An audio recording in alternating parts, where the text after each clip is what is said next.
So I just want to add a quick correction here, which is that the Lib Dems actually did better than the Labour Party in 2019 by a significant amount, by over 10 points.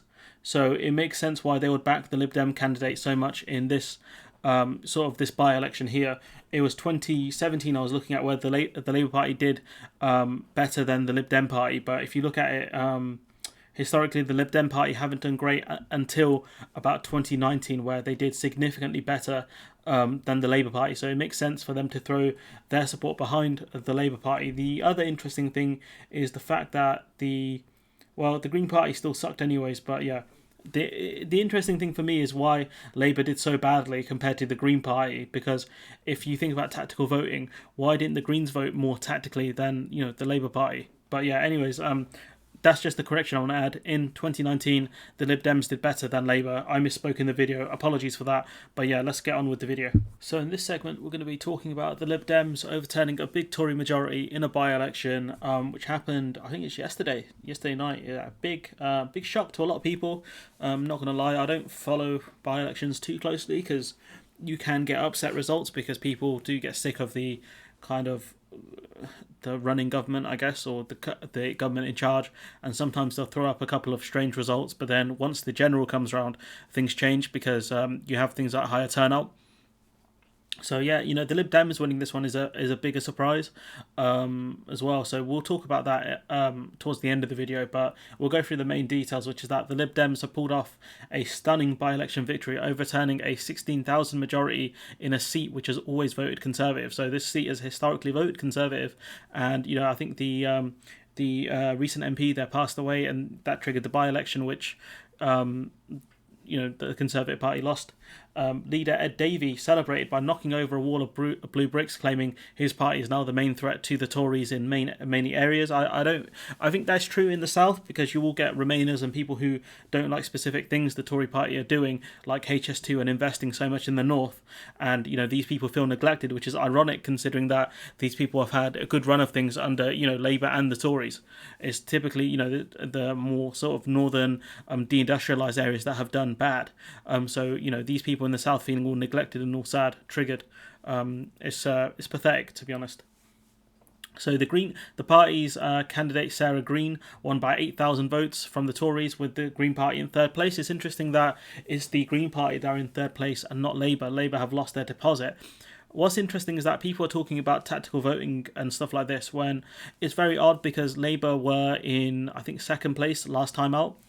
In 2019, so it's very odd that you'd have such a big kind of amount of support for the Lib Dem candidate compared to the Labour candidate. So it's very odd that that's happened. You would think that the Labour Party doing historically better than the Lib Dems. If you look here, it's fairly close-ish, but even still, it's very odd that they've thrown the support behind the Lib Dems rather than the Labour Party.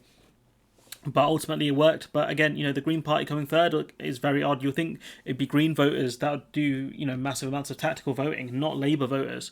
So again, going to have to wait to see some analysis on this.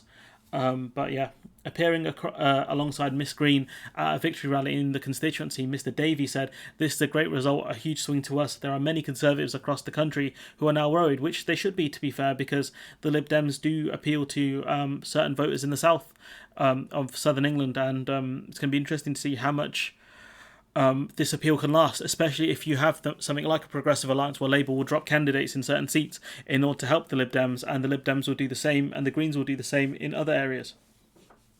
So, quote, people have been talking about a red wall after Chesham and Amersham and Sarah Green's victory. They'll be talking about a blue wall and how the Lib Dems are the main threat to the Conservative. So this is important, because what the Lib Dems are going to do in any kind of progressive alliance now is say, look, in the South, we're the biggest threat to the Tory party. So they're going to try and convince Labour Labour candidates and Green candidates to stand down so that the Lib Dems have a better shot at winning in these certain seats. So I'm not sure how that's going to swing if there is a progressive alliance. But I think that if your candidate has the best chance of winning, then, go for it. People have felt ignored and taken for granted, and we listened. Sarah Green is going to take these concerns to Parliament and hold this appalling Tory government to account. I mean, they have like a 79 seat majority, so good luck with that, pal. In her victory speech in the early hours of Friday, Miss Green said, "Tonight, the voice of Chesham and Amersham is unmistakable. Together, we have said enough is enough. We will be heard, and this government will listen." Well, that's interesting, but they're not going to listen because you're a party that has 12 seats, and they have 79 majority. So, good luck, buddy. So this is where it gets really interesting, because a lot of the people who voted for the Lib Dem candidate look like NIMBY voters, which is not in my backyard. So local opposition to the HS2 rail line, which is being built through the constituency, and the government's planning reforms, which could see more homes being built in rural areas, were major factors in the poll. So it mentions in this article what we're saying now. The Lib Dems' national policy is for HS2. I think the Lib Dems backed it back under the coalition government. So how did they manage to spin to voters, oh yeah, we're for HS2, but not in this area? Like, it seems a bit odd that they managed to spin that. I mean, congratulations to them, but it's going to be interesting when HS2 is built and it goes through that area. What are the Lib Dems going to say about it? Because the whole point of high-speed rail is you're going to go through, you're going to do as many straight lines as possible, right? You're not going to do too many kind of lines going around other areas because it won't be as fast, and you'd have to slow down the train. So again, really interesting stuff. Conservative candidate Peter Fleet tweeted he was deeply disappointed that the people of Chesham and Amersham had, under the extraordinary circumstances of a by-election, voted for someone else to represent them in Parliament. Well, that shouldn't be a shock considering your government's full of shambles. But under the duress of a by-election, like, by-elections aren't that stressful, power. It's just you voting again. Like, come on, dude. So there's some analysis here from Ian Watson saying, for the Lib Dems this will be a legendary victory. We may see the return of the classic Lib Dem pavement politics, relentlessly campaigning on local issues such as HS2, which the party supports nationally but opposes locally. So how many other constituencies are there where the Lib Dems are going to say, look, we support HS2 but not in this area? Like, how, like, are you going to do that with a lot of the southern kind of Tory areas? Because it's not going to work, is it? It doesn't make sense. I would just be against HS2 because HS2 is kind of pointless. So again, another stupid point. More worryingly for the Conservatives is the apparent backlash against the government's planning reform. So people don't typically like houses being built in their area, especially when the Conservatives don't mandate for things like extra schools to be built, extra kind of hospitals, extra GPs, and all the other things, dentists, all the things that you would need in your area, because there are more people moving in now. Therefore, there's more competition to, get a place at the school or to see the GP, because we don't have a system where you have to have a certain amount of GPs per population in a certain area, which I think would actually make sense. So going back to the article, the Lib Dems made inroads into some traditional Conservative areas, which, to be fair, they were close to getting rid of a few Conservative MPs during the 2019 election. The problem was there was no Progressive Alliance there. Had there been a Progressive Alliance, the Conservative majority would not be as big. So many of which had majorities for Remain in the 2016 EU referendum in the recent local elections in England. So they're saying that there's a connection between kind of Remain voters and this local by-election and kind of elections potentially in future. I'm not sure how strong that kind of connection is, because the Conservatives still won that seat, the seats in the South on a Get Brexit Done campaign. So I'm not sure how strong that kind of Remain pull is going to be in the South. But yeah, some Conservative councillors are worried that their party's emphasis on levelling up and on former Labour seats in Northern England could be making some voters in the South feel behind. I mean, you're doing all right, bud. You could complain about HS2 and extra housing and stuff, but generally you're doing fine. So I don't understand why you're going to complain so much. But so far, the Conservatives have been gaining ground in the north than they have been losing in the south. And that's where it's going to be the real tell. How much are they going to lose in the south compared to how much they gain in the north? The Conservatives managed to keep the south and take the red wall. But as more money has to flow north to kind of do the levelling up and all that stuff, because people in the north may not vote a Conservative again if there's no, if they don't see, numbers in action, if they don't see, things being built, etc. So they might lose both in the south and in the north, especially since Rishi Sunak isn't, contrary to what's happened during COVID, I think he's more of a Thatcherite kind of Tory where he doesn't like a lot of spending. We're probably going to see austerity again. So, and if that happens, then, the Conservatives will lose a lot of support in the north and in the south. So it's clear that there was tactical voting to oust the Conservatives. I mean, that's pretty obvious. But, Labour did really badly. And if you think that the Greens came third, how could it be that Labour have done worse than the Greens? Like, why weren't the Greens voting more for the Lib Dem candidate? That's the question I guess a lot of people need to answer. But, this gives Starmer a get out of jail card, essentially, that people voted tactically for the Lib Dem candidate, even though the Labour candidate, did better than the Lib Dem candidate in the 2019 election. I don't know, guys. I don't know why they backed the Lib Dem candidate. I guess it's probably easier if you live in the South to vote Lib Dem than it is to vote Tory. To vote Labour even. Who knows?